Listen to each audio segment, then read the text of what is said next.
Triangle Shirtwaist factory was just like any other factory on the outside, but on the inside it was a dark, dark place. There were copious mistreatments and low pay going on in many factories, but especially in the Triangle Shirtwaist Company. Many girls were afraid to complain because they knew that there was a chance that they might get fired if they did so. So they went on strike, but the owners never agreed to the demands, such as higher pay and different working hours.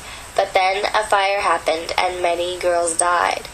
The owners were arrested and the country saw the need to have better conditions in the factory and healthier hours for women and children. The Triangle Shirtwaist Factory fire and strike had a social revolution which triggered a political reaction that reformed America. To begin with, the workers were faced with mean employers, bad conditions, and low pay. So the workers went on strike in November of 1909. It was a revolution that New York had not seen in a long time. The workers demanded that the owners give them higher pay, better conditions, and shorter hours. When the workers were on strike, the employers called the police, and the police threatened to arrest the strikers. But the strikers continued to support their cause by not ending the strike. When the police found out that they were continuing the strike, the police started arresting the girls. Over 720 employees were arrested. Over 25 organizations joined forces with the strikers. Although some other shirtwaist companies agreed to the demands, the Triangle owners never did. The Triangle Shirtwaist Factory strike revolutionized striking forever. Eventually, the workers were forced to go back to working because they had no money and were starving. 2 years later, in 1911, at 4:30, March 25th, 15 minutes before the workers were supposed to leave for the day, a lick of fire began in a bin of scrap cloth turned into a fiery inferno. The fire started on the 8th floor of the factory. Soon, not only the 8th floor, but the 9th and 10th were ablaze with flames. Girls were screaming and running. Even before the fire trucks came, a few had jumped to escape the blaze. When they arrived, they encouraged the girls to jump into the fire nets. However, so many girls immediately jumped that the nets broke, plummeting numerous innocent girls to their demise. Some managed to make it to the elevators and the stairs in a mass panic, escaping their worst nightmares of fear and destruction. Girls from the ages of 14 to 40 died that fateful day. Overall, 145 people died in 18 minutes. About 5 people died of injuries later after the fire. There was much sadness and tears of grief. Later, there were so many bodies that were charred and burned that some couldn't even be identified. The bodies were laid in caskets, and the relatives that thought their loved ones had died came and looked. In the end, there were 6 bodies so charred that they were unidentified.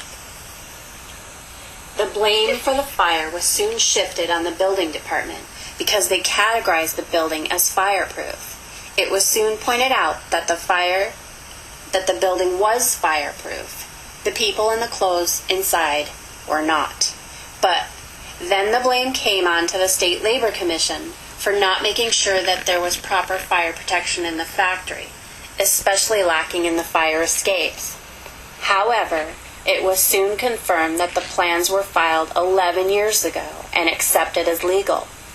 Afterwards, the victims started claiming that the owners, Mr. Blank and Mr. Harris, had locked the doors to the stairs so that the employees would not steal any shirtwaists or money.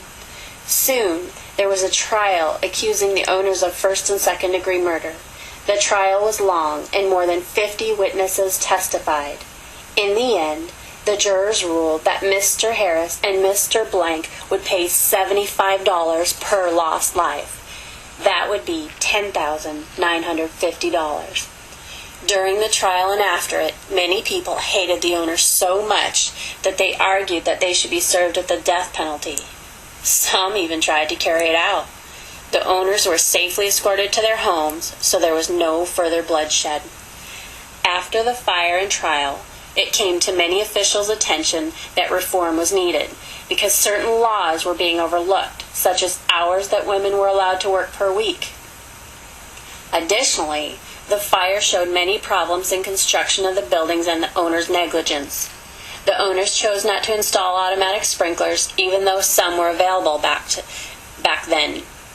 Plus, most of the doors swung inward, so they would have been almost impossible to open.